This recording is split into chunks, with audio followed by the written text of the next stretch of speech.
There is a good chance that if you blindly picked up a game on the Nintendo Switch eShop, it would be a Metroidvania. This genre is currently saturated to the point of combustion. A few years ago, I would have thought it to be impossible to say these words, but now it seems like it is a problem. Every other week, a new Metroidvania is announced or a port of one is coming over. If every one of them was up to the caliber of Super Metroid or Symphony of the Night, I wouldn't be complaining, but that's not the case. Today, I'm going to be discussing Escape from Tethys, which doesn't shine as bright as Super Metroid or Symphony of the Night, but it may be worth your time. Hi, this is Derek Wright, and I am going to be reviewing Escape from Tethys from Sometimes You. Before you start the game, it gives a brief backstory to the events that shape the world of Tethys. You're a top scientist working for one of the top two corporations controlling the galaxy. Because they are competing so fiercely, your higher-ups decide to send you to one of their off-world facilities to speed up production to get an upper hand. The location you are sent to is Tethys, and upon arriving, you are not alone. A deadly droid from your competitors show up to crash the party. Before you can blink, you're stranded, alone, and must now survive. The rest of the story is told in small data logs found all over the planet. Most of the dialogue seemed inconsequential to me, but there was quite a bit of world building, which means the team at Sometimes You may be planning to expand upon a larger universe. Yet the story just didn't pull me in. It could have been their approach, and a Dark Souls-esque method of having the story there if you dig. Some may enjoy it, but I found way too many sections of the information to be just bland. Now, this is where the meat and potatoes of any Metroidvania lies, the gameplay. Escape from Tethys feels more like Metroid with no Vania present. For it being a different take on the Metroid story, the setting is perfect. You're a lone scientist now on a deserted alien world that is very hostile. Every enemy can potentially kill you, and very quickly at that. In the beginning of your adventure, you have very little health and only a tiny blaster that does very minimal damage. Upgrades are scattered everywhere in Tethys' 5 regions. They are split up by the combat upgrades that are usually mandatory for the story or provide a significant boost to your blaster. The other half of the upgrades are harder to find and upgrade your health and ammunition. Both sets of upgrades are vital, but I would say the health and ammunition play a larger part in being able to survive the harsh terrain, especially if you decide to take a wrong turn and go into a more dangerous section than you should be.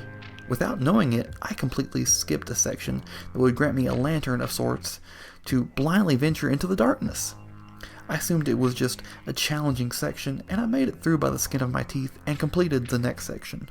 That particular boss battle was extremely grueling, if only in part that the previous lantern upgrade also boosted my attack. When you finally acquire a few upgrades to your blaster and the double jump, the game's difficulty begins to even out greatly.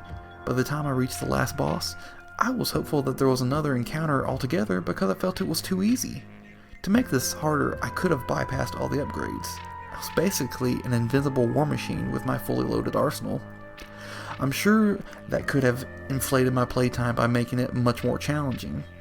After finding 99% of all the upgrades, I spent roughly 5 hours with the game.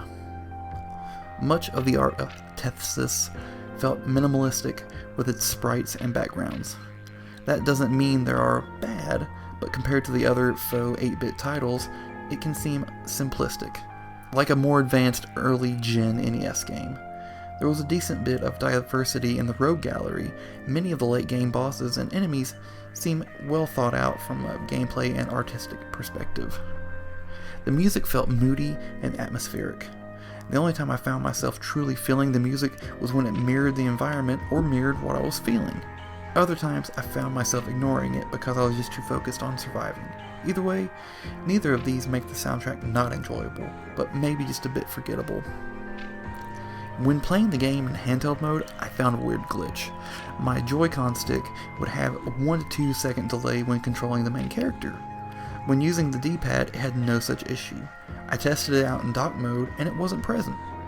I found another glitch when entering and exiting rooms. If you happen to pull up the map right as you're leaving the screen, your character will go out of bounds. This caused quite a bit of heartache early in the game. All you can do to solve this issue is to exit the game. Once you get a certain fast travel item, it can save you from the bug since it allowed access on the map screen. We've reached the end of our journey with Escape from Tethys. Often it is said it's more about the journey and not about the destination. I truly believe this is the way you should look at this title. The end of the game was not challenging, and I wasn't overwhelmed with its story, but I did have some fun along the way. Maybe the market is just so oversaturated with Metroidvanias that I have a hard time comparing them, but there are some joys to be had. And for a game like this that's $10, it isn't a really bad value, especially one that can test your abilities. When you do surmount those peaks, it provides a great sense of accomplishment. Our final verdict: Escape from Tethys is a modest Metrovania. Well, it has its flaws, and if you're willing to look past them, there is a decent game at its core. We give it the review of Average Child.